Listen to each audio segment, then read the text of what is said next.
Welcome back to the Make It Epic Wedding podcast. We're up to episode number 4, and you're with your hosts, Tim and Matt. How are you, mate? What's going on?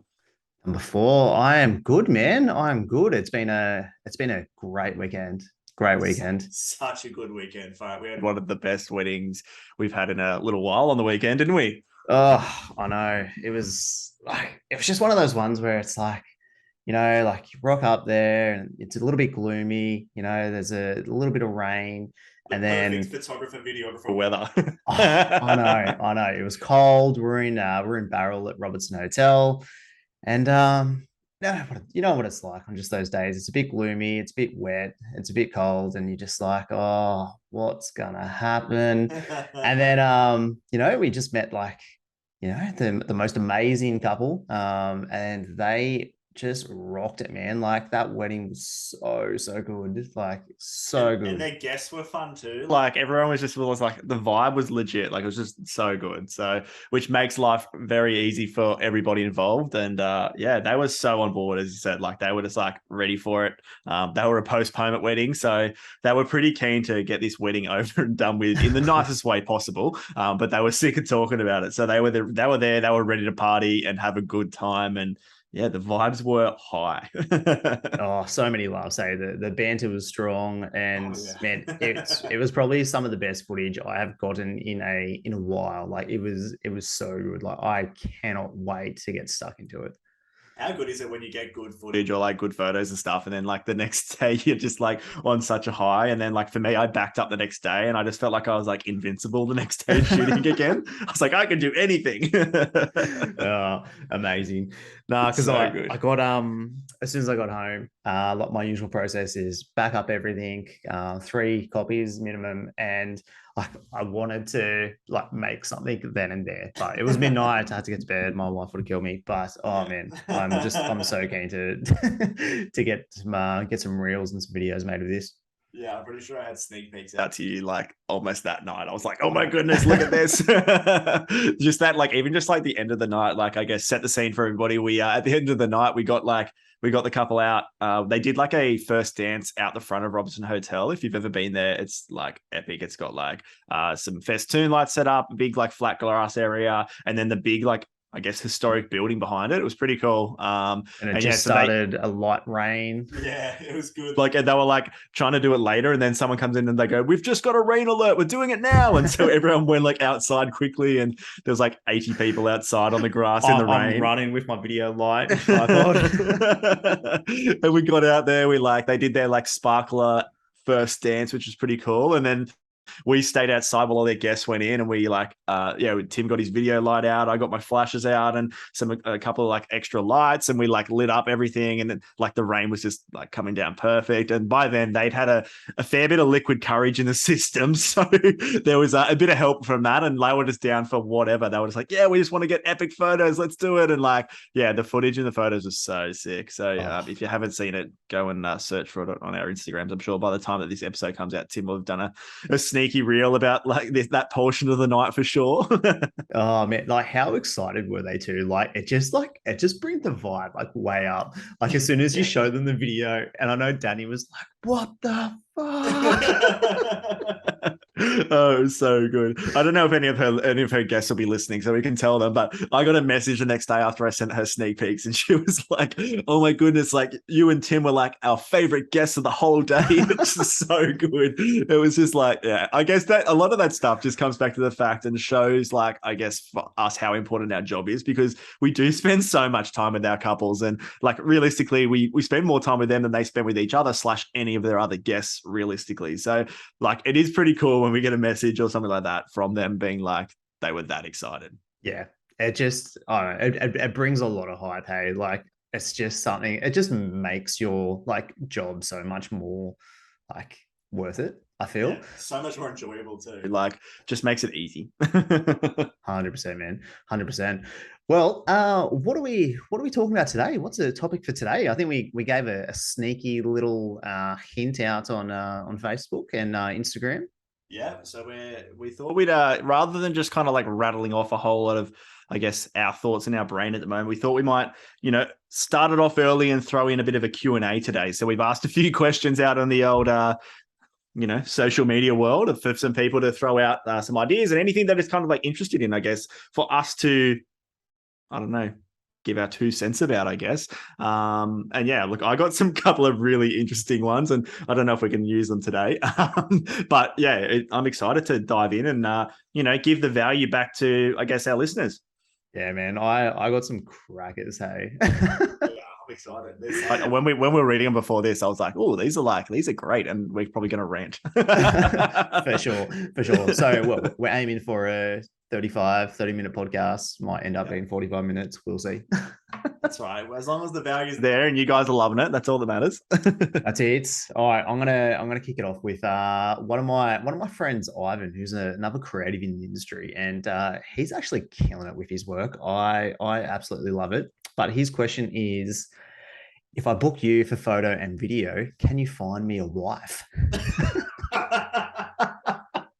Oh, what a man! He's really thrown himself in the deep end, isn't he? He's skip Tinder, just come to Tim and Matt for some wedding advice, and like life advice. That's it. So if you're single, I don't think anyone's going to be listening if they're single. But if you are single, here we are. Sign us up. You're looking for a great videographer, hit us up and we'll put you in touch with our good mate Ivan. Yeah, we'll give you 10% off something. We'll hook you up, mate. Oh, so good. Oh man, we should actually answer some proper questions. I don't know if we can count that as a Q&A, but that's okay. Oh, so good. All right, I've got one here as well. So I've got, what's the best components to get footage of? I guess in terms of like, what's the must-have bits being filmed? And I like this. I'm saying this question for you, Tim, because obviously you are the videographer in the house. Yeah, look, it's a good question, and I think with like a lot of things with photo, video specifically, it also comes down to the couple and really what they value, what they want. But I think the most important or the best components really are like ceremony, the speeches, especially because I tend to use a lot of the audio like from those components of the day like into my film as well. And there's a few things that I do ask each couple as they when they book me, and one of them is like, what are your 3 like favorite moments if I had to, let me say it again. Fuck, I just fucked up. But that's all right. Yeah, so a question I ask couples when they book is like, if I could only shoot 3 moments of the day, so only 3, like what moments would they be? And I really get some interesting answers, and it gives a really good insight into like what like the couple value. So like a lot of it, like most common ones are like the bride coming down the aisle, seeing the groom's reaction. The classic moments, those ones that everybody kind of thinks when they watch one of those like classic, I don't know, Netflix films, I'll say these days, the classic love story ones. They're like, we want these moments. I feel like they're the ones that everyone kind of always says. Generic, maybe. While you were talking, then you were talking about like audio and stuff, and I'm just throwing you this in there. I guess some people don't like, we've had it in the past where people don't like hearing their voice. So obviously you said like you recording the audio is like a big part of what you do. What does that look like, or / like, what do you do for audio to kind of get the best audio? Yeah, look, I've had some couples actually say like, oh, we really don't like the sound of our own voice. Like, I think we just want music. I'm like, yeah, look, that's completely fine. But like, let's have a look and see like what type of wedding films that you really kind of, connect to, that you value. And, like it may just come down to a couple hates hearing their own voice, but there's usually some times where I'll actually show them some like really cool films where like it really goes through a story of the couple, and I feel like that kind of brings them on side with like having audio on the day. So even if a couple say they do not want audio like into their film, like I will still record it with their permission. And then usually after the wedding, they're like, you know what, Tim, like I think like the vows were really important, really special to me, or the speeches were super funny. Like, let's actually have it into the film. And I love delivering something where it's just like a total like surprise, and they just absolutely froth over it. They're like, oh my God, like this is amazing. And if you don't feel like, if you don't record that audio, like you can't go back and do it again, right? So yeah. I think I've told you in the past where people have been like, "Oh, we don't want to have audio," and you're like, "Ah, like they don't want it." And I'm like, just film it, like just do it anyway, like record it regardless, because like, what's it for us to stick a mic on somebody or like connect it to the PA or something like that? Yeah, that's right. And like, look, like capturing audio, like there's an art and a skill for it. Like you want super clean, crisp audio, and look, it takes some years to really nail how to utilize and adapt to certain situations. Like weddings are thing a lot's happening. Things are happening pretty fast. There's a lot going on. So really adjusting and adapting like the skills that you have to ensure that you can capture that best audio, while also like maintaining a certain level like of respect and not having like these huge mic stands or these massive recorders. Just I feel like this is almost a podcast in itself, isn't it? Oh, dude. Yeah, I can go on for hours about this, but yeah. So like, look, to bring it back to the question, like, what are the best components to get footage of? It's a loaded question because it really comes down to the couple and exactly like what they value. Obviously, like the main components of the day, how I work is I really like to get to know the couple and how and what like they value specifically, and really put a focus on that. So I think like with my type of style, like couples want to capture the vibe, the essence, like into the film. Like they don't just want a film that's full of like the couple kissing for 5 minutes. The old slow-mo special, mate. Well, that's it. That's it. So yeah, look, I try and capture a lot in the day, but pay particular focus to the things that are of value. Yeah, and I think from a photo percent, it's very similar to, like, I guess, I know this is more based on the film part, but majority of the time when we work together, we're doing the same thing at the same time. So like, we want to capture stuff that, like, for me especially, that brings you joy. Like it's not even, sometimes it's not even down to the value, but it's down to things that will bring you joy. So like at the end of the day, like I'm always saying to people, like when you get back your like footage from your wedding, or when you get back your online gallery, like if you're getting photos back that like you would, like you're disappointed that you haven't got, like you need to like communicate that with us too. But I do think that we follow each other around. We capture everything that happens from start to finish. So at the end of the day, you are getting a full package from us. And I don't know if like there are definitely points in the day which are maybe more special or more intimate, or that you really enjoy more. But I do think that at the end of the day, you are getting your whole day captured. And like, if it suits the package you've picked, like that's our aim, is to capture as much as possible. And like, I know Tim's the same, but like, we don't really skimp on what you get. Like, we're trying to give you the best, most well-rounded package of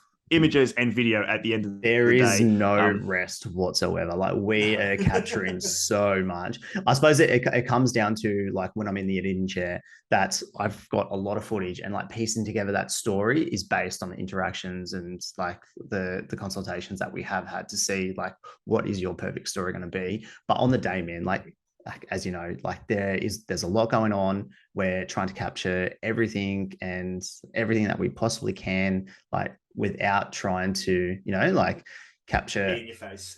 Exactly. Yeah. It's a tough one, and but yeah, like I think at the end of a wedding, I'm like, oh man, I can't wait to sit down and eat my McFlurry on the way home from work. It's almost a tradition, right? Like every wedding. 100%. Yeah, every wedding, McFlurry. Give it to me, baby. Well, not for me because I'm lactose intolerant, but you're missing out on life. That's okay. You know what's exciting at the moment? The old Monopoly's on at the moment. So like Fat Matt is back. Bring it, baby. Bring it. Oh, so good. How about Friday night where we're like, oh, we finished it. It was close to what, 10:30, and then we're like, oh, Macca's. Yeah, you've got to. If I'm driving past a Macca's, even if I don't want to, I still, for some reason, my car just like takes me through takes me through the drive-through, and I don't know why. It's so good. Okay, Matt. Well, let me turn the question on you as well. So, what are the best components to get photos of for you? So look, I'm a fan of the important moments, obviously. So like all of your formalities, i.e. like your ceremony, your reception, and all the things that happen in between. So like, obviously for me, look, the biggest one for me that I find it's probably the hardest part of the day is your family photos. Look, family photos are a hectic time. Like usually we have like 15 minutes, 30 minutes kind of time slot, and every man and their dog wants to have that photo with you at that time. And so it is a little bit hectic. I always go through with my couples prior to the wedding to talk like hints and tips on how we can make that photo time slot or family time slot easier. I've kind of changed the name from family photos to important people lately. Yeah. Because like, not everybody has either a big family or like sometimes their family is actually their friends. And so therefore they think that they can't have photos of their friends too. So I'm always like, important people means you cut the list off on your family photo / important photo people.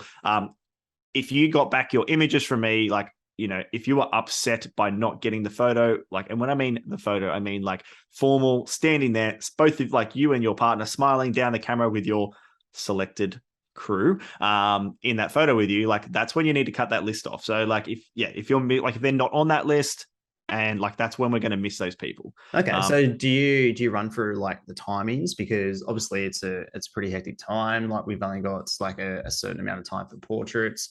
So do you like explain that? Like with the limited amount of time, like going through family photos is, just something that you need to be aware of? Pretty much, yeah. And that's why like I recommend writing a list. Like if you don't write that list, you're going to be fluffing about trying to work out who you want to have in your photo. And B, you're going to miss people like 100%. Like the amount of people that like come to especially earlier on in my career, I guess I wasn't recommending these photo lists, so to speak. I was like, oh, we'll be right. We'll just work it out on the day. But I guess if you put yourself in that position, think about it. You've walked down the aisle. You're like, everyone's woohooing you. You're covered in confetti or whatever it is. They've hugged and kissed you. And I come over and go, hey, congratulations, I'm so excited for you guys, let's do family photos. And you're like, oh crap, like who is my family? Like, like it's almost like that's what happens. Like it's easy to forget people. So like, because we are on a short time schedule and because like it is a hectic day with a lot going on, it's definitely good to have that list so that we can kind of like fly through it quite quickly. It literally happens like, usually you would like put someone in charge of that list and we throw them people into the photo as quick as we can. We go 1, 2, 3, go, bang, bang, bang, and then next photo. So it does happen quite quickly. But yeah, look, when it comes to the schedule and all that sort of stuff, like, yeah, it's definitely, we're always in a semi bit of a rush because nobody wants to stand around and have their photo taken as a formal portrait for too long. Yeah.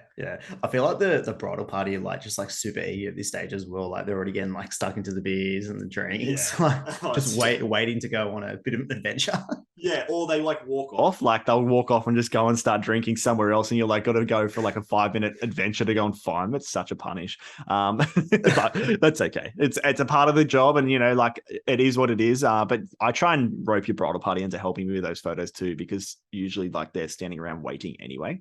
I guess other important photos for me are the photos or the things that I like to capture are things that you may not necessarily see. So look, the beauty of photos is you can capture a moment without, I guess, having to be in your face too much. You can kind of like hide in the corner, so to speak, and get a few more shots quite easily because I am very mobile, especially during like receptions and things like that when people are just interacting with each other around the table, like, before dinner or during speeches. That's a big one for video as well. And because I basically am handheld the whole day. Like I don't have like a large gimbal or, like a traditionally large camera. Like it looks like a standard like camera that a photographer uses.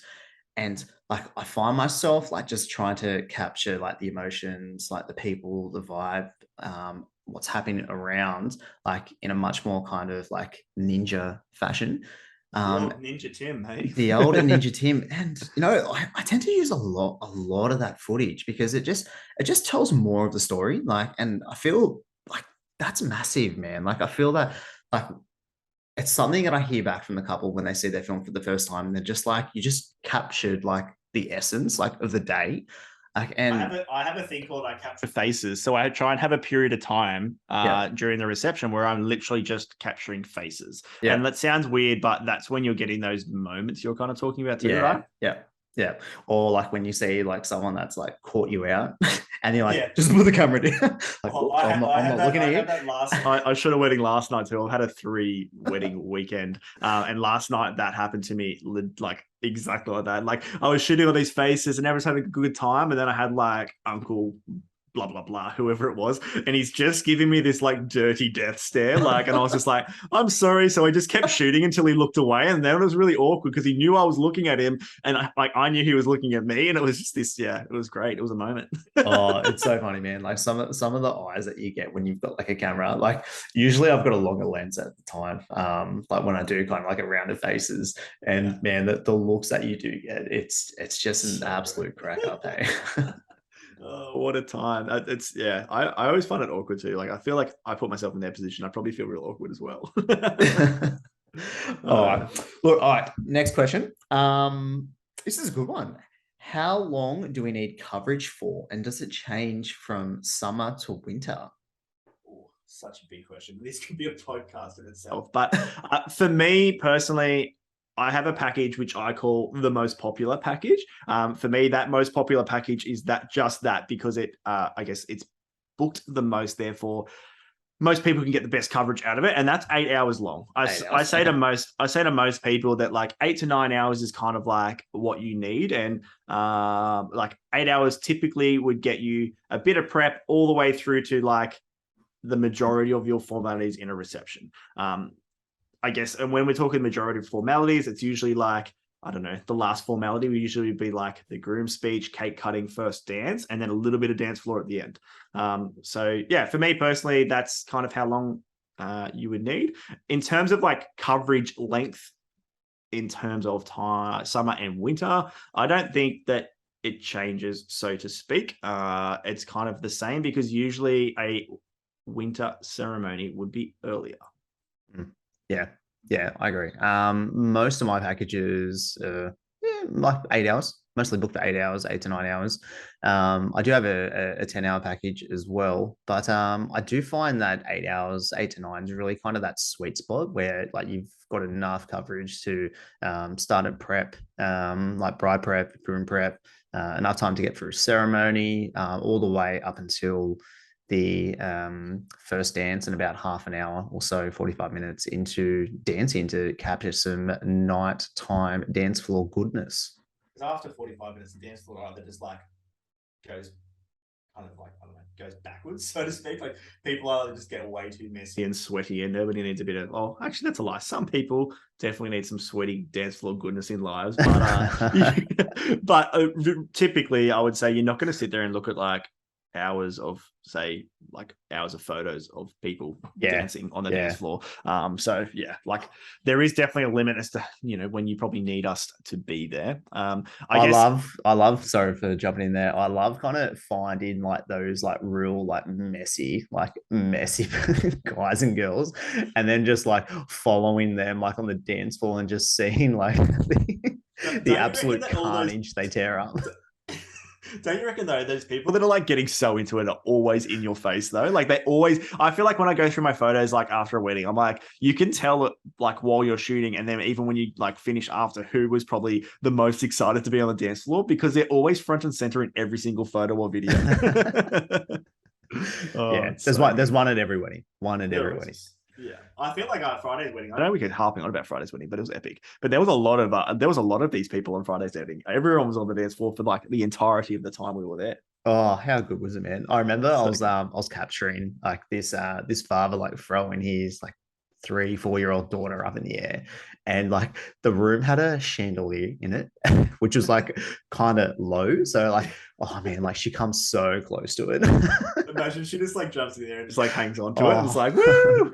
I was like, oh, I should capture this. This is cool. And then I see the chandelier in the frame. I'm like, oh, that was close. Next minute you're on 7 News because little girl hangs onto chandelier and gets stuck at wedding. Oh, so good. But I think we should maybe while we're talking about like a bit of like this coverage and timeline and summer and winter, let's like very, very briefly maybe just talk quickly about like ceremony start time, because I feel like, yes, the hours may not change for like the length of time you would need it for summer to winter, but the ceremony time slot would. Yeah. So obviously with daylight savings, can adjust the times a little bit. So it's probably, yeah, it's something that, you know, couples need to take into account when they're booking their ceremony as well, because they don't want to have a super early ceremony in summer where, you know, the sun's going to be high in the sky, it's going to be super bright, it's going to be that harsh lights and shadows thrown around, It's also and going to be hot as heck. yes, that Bit that of minor sweaty detail too. goodness. But yeah, and I suppose the opposite for winter, right? Like sun sets a lot earlier. So typically you'd want your ceremony to be that touch earlier, so you can have your portraits in adequate light as well. So it's a common thing I see, like with winter weddings as well, is that the ceremony can be a little bit late, and we're kind of rushing to get these bridal party portraits done in adequate light.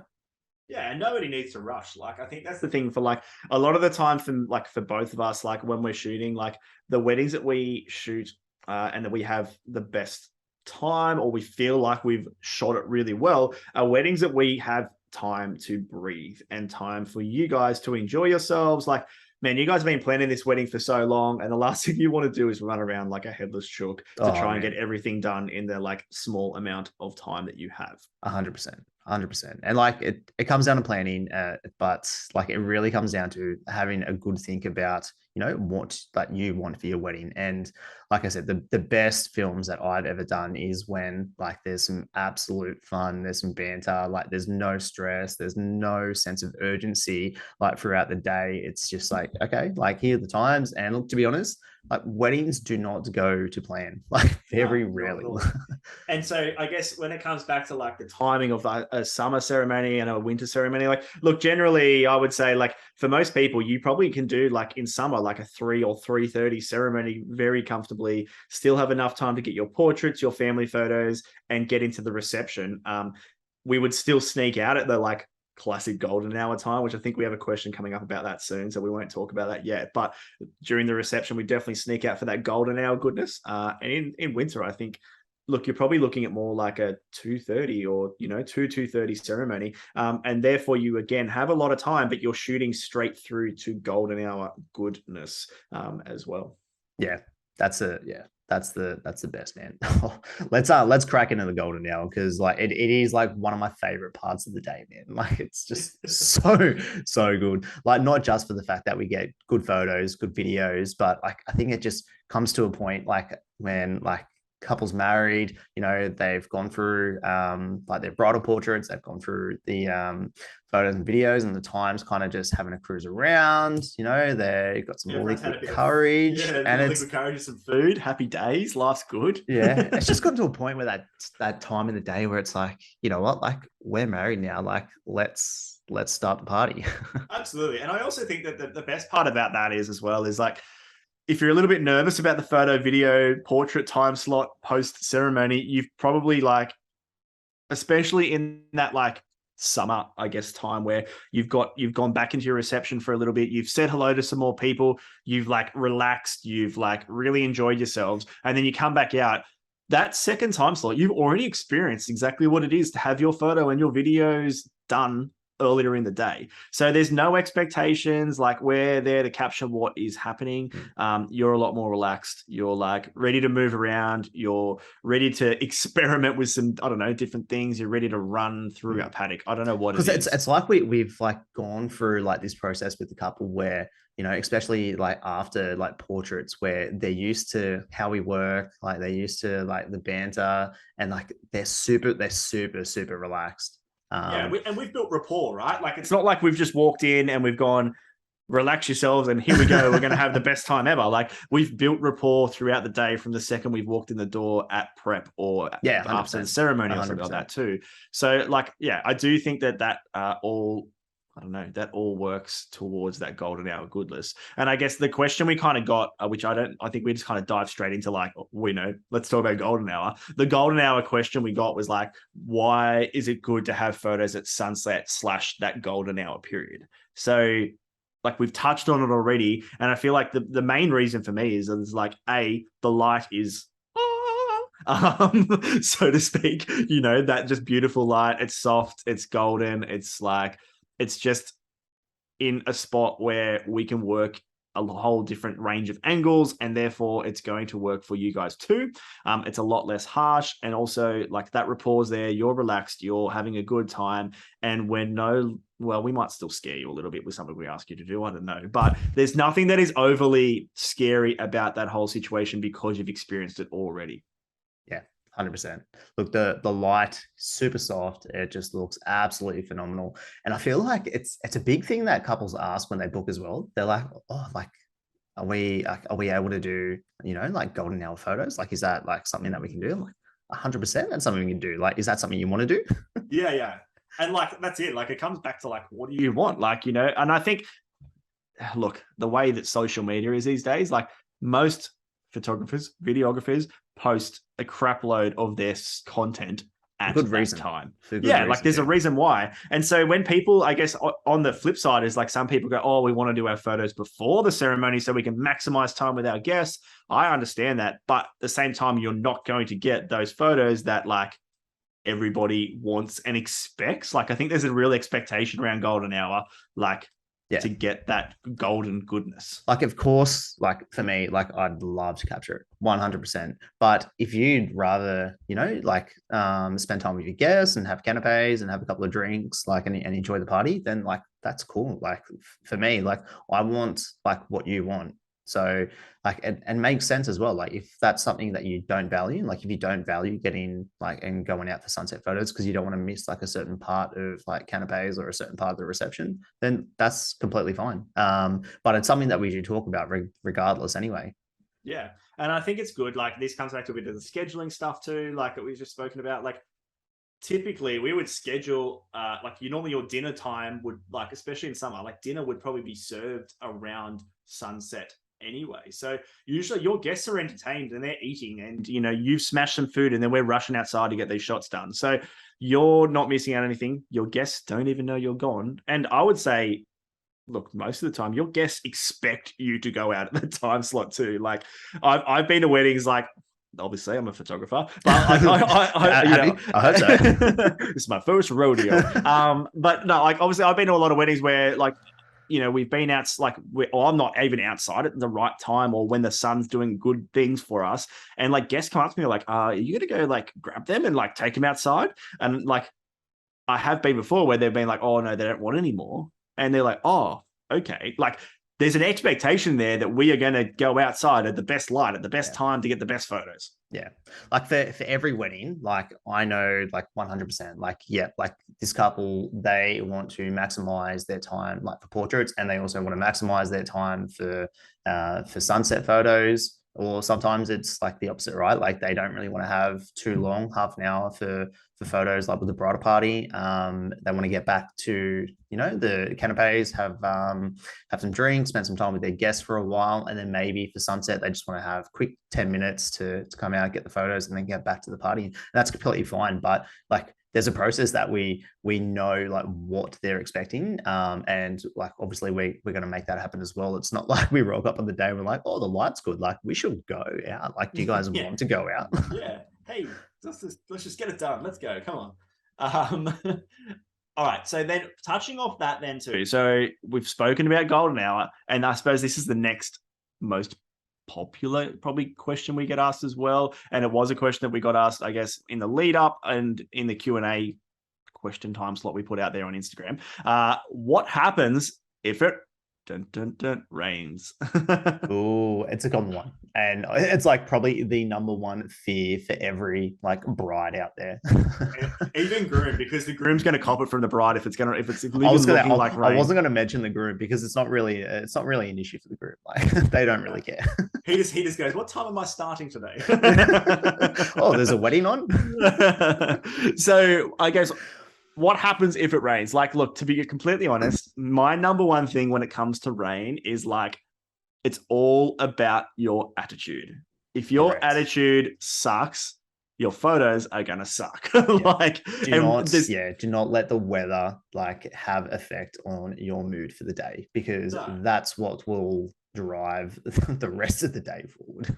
Yeah, and me and like, for me and Tim, we're great. We love a good bit of banter, but there's only so much banter and good vibes we can throw out there. If the weather is not behaving itself, like we can't change that. But it definitely comes down to attitude. You will always see me out there standing in the rain. I do not care less, and Tim's the same. Like, if we have to juggle an umbrella or get completely saturated for you guys, or like, just have our we're there. $12,000 camera just sitting out there in the rain. It's all good. It's all good. Yeah, I'm fine with that. I love it, like having my camera in a puddle. It's awesome. But look, like especially over the last year as well, like we've had like a phenomenal amount of rain, like in the last 12 months. Like last summer, man, I don't think there was like more than like 2 or 3 weddings that's like there was sunshine. Oh, like yeah. in a 3-month period. Or even just like a proper sunset. Like, yeah, it's which is hectic, right? I remember at one point I was like, oh, so this is what it looks like when you're shooting at sunset. Like, I'd almost forgotten how to shoot in the sun. So look, I feel like the best part about what's happened over the last year, not only with the COVID situations, but also the weather situations, is that, like we've experienced it all and we know what to do in those situations. And look, for me, I'm like, let's grab an umbrella, let's go dance in the rain. Like, it always, like, I've never walked away from a wedding going, that was completely like crap. Like in terms of weather-wise, in terms of like we didn't get anything out of it. It always works. Clear umbrellas are your best friend. What happens if it's like torrential, like hurricane rain? Like, do you, just adjust the timings a little bit, just like chill out for a bit and then wait for it to kind of settle down? Pretty much. Like, I'm all about like, that, and I guess this comes back to, again, scheduling stuff. Like, if at the end of the day, if you have time and space in your schedule, and if the weather like has just been non-cooperative for like that 30-minute period that we really wanted it to be cooperative for, but you've got time later, like, awesome, let's do it. Like, we can hang out, we can relax, you can go and drink, you can go and eat, you can go and hang out with your guests and start to talk to them. It's a perfect situation because there is time and space to do it at a later date, or not a later date, but a later time slot throughout that day. Yeah, for sure. So like I've found, like, yes, if it's raining, like, and it's raining for a couple of hours, but usually there is some time where the rain is minimal or it stopped raining altogether. And that's when we utilize that opportunity. And like, weddings are never going to run perfectly on time. Like, I don't think I've ever been to a wedding where it's run like exactly on time. So like, we just make it work. We don't need to let it affect the mood. We don't need to let it affect the day. Like, we just find another time, like within that period, that we can make it happen. That's it. Simple as that. Yeah. All right. I think let's go with one more question before we wrap it up, because I think we're probably pushing into that like 45-minute podcast mark right now, and we don't want to scare our listeners off. I've got one. All right, hit me. Have you ever said no to working with a client, and why? Ooh. Look, I definitely have, and it's probably comes down to the fact that we are just not the right fit, and it's as simple as that. Like, I want to make sure that when I'm rocking up to work, because at the end of the day, what we do is a job, and I want to make sure that I can do the job to the best of my ability. And if I don't feel like I can gel well with you guys, or we're just not the right fit, I'll recommend somebody else that might be better fitted to your wedding. And it's 100%. Literally as simple as that. It's like, there's no hard feelings around it. Like, I'm not here to, like, cause drama. I want to make it easy for everybody involved. Yeah, I'm the same. So I think, like, we have our own personality, we have our own style. And yeah, if we jump on a phone call or a Zoom and meet a couple, and we think, like, maybe I'm not the best photographer or I'm not the best videographer, like, for you, then yeah, there's no hard feelings whatsoever. I know I've done it before, especially for like some of these like really kind of like big city weddings where you need multiple videographers, and couples want like all of this filmed, all the tiny kind of minute details. Those big, really like church weddings where there's 6 to 8 speakers, there's a lot going on. I'm not afraid to say, you know what, like, maybe I'm not the best person to capture your wedding for you. Yeah, you just might, like, I suppose for both of us, we just might not have the capacity to be able to do that. Like, we're a small one-man band sort of scenario when it comes to like our businesses, and we don't always have multiple other people to help us out when we probably need them. Like, yeah, sometimes we have a second photographer or a second videographer, we need it, but some of those bigger weddings, like, man, you need like 2, 3, 4, 5 extra people. I know, man. And like on the day as well, like, vibes are high, like there's a lot of banter thrown around, like, and I don't know, I just feel like if you're not like willing to like have a bit of fun and just like enjoy the day and be yourself, then like maybe I'm not going to be that best videographer for you. Yeah. Do you feel the same? 100%. And I think it's good to say no to people sometimes. Yeah. And it's not because we're trying to be rude, but I do think that, like, for us personally, we're going to enjoy ourselves a whole lot more. And if we have, like, I guess this gets into a little bit more businessy side of things, but if we have the confidence to say no to somebody and not just say yes to every single thing that comes past us at the time, like, look, our business is going to grow from that because we know what we want from our company and our business. Yeah. That's a huge one. Like it really is, like, not saying like yes to everyone that inquires with you, like, I think is huge. Like for me, I really love like working with these type of couples that want to have a bit of fun, that really value the work that I do. And I think it really speaks kind of dividends for the type of business you run. Like if you have like your certain like ideal client that you want to work with, well, like you're going to attract that couple, you're going to attract that client if you stay true to the work that you're producing as well, and stay true to like, this is my ideal client. I'm not going to say like yes to anyone else because like this is what I want to do. This is the work that I want to focus on, and this is how I'm going to do it. Yeah, and like there's like, at the end of the day, if you're not excited, and when I mean you, I mean like me and you, if we are not excited by what is happening, we're not going to put our heart and soul into it. And it's as simple as that. Yeah. Yeah, for sure. Like, man, like as soon as I get a wedding back, like I'm so keen to kind of like jump into it. But unfortunately, like backlogs do exist, and there's a bunch of other weddings to get done first. But like the excitement is just like real, that like I want to get stuck into and like start building this story for this couple. And you don't want to do a wedding and then like just be like dreading when that's coming along. Like you don't want to go, oh man, I'm not excited to edit this wedding at all. Like it's not something we want. Yeah, for sure.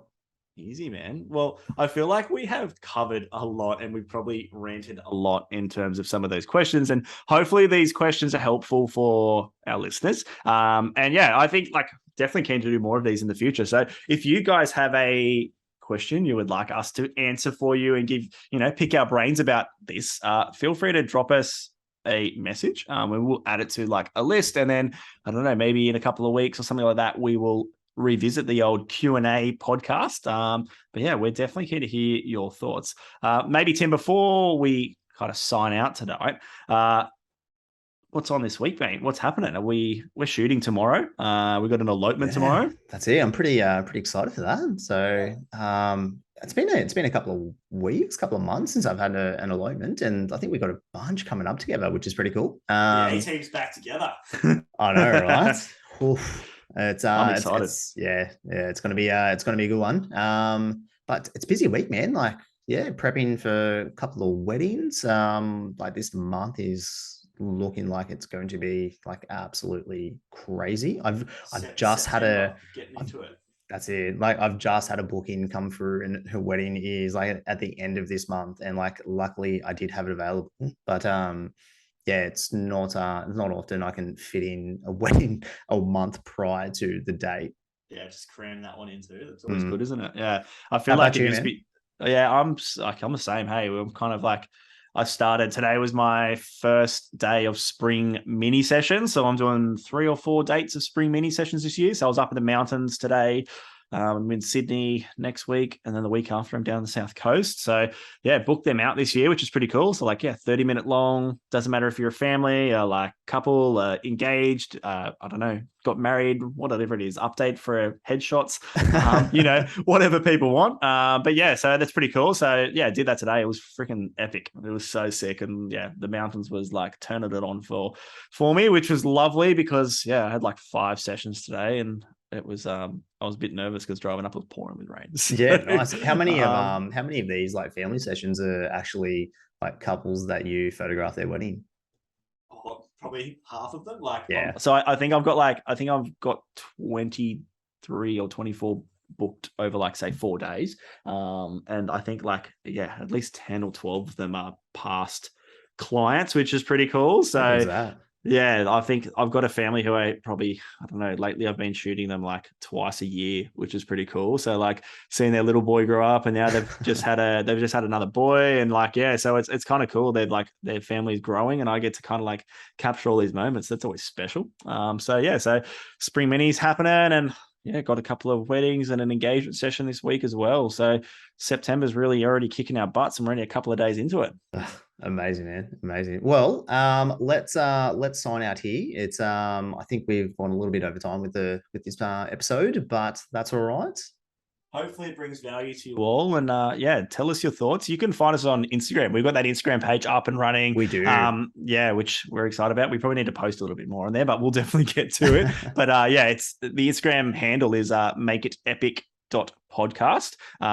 Yeah, come check us out, say hi. But yeah, we really appreciate you all listening in to this week, and hopefully the Q&A was helpful for you.